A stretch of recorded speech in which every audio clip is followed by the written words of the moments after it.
हम्म, उंगलियां चटकाते समय आप सब लोगों ने ये साउंड ज़रूर सुना होगा। तो ये होता क्यों है?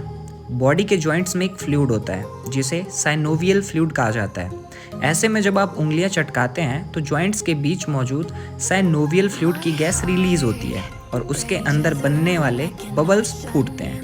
यही वजह है कि उंगलियां चटकाने पर आवाज़ आती है। ऐसी और इन्फॉर्मेटिव वीडियोस के लिए लाइक शेयर सब्सक्राइब करें।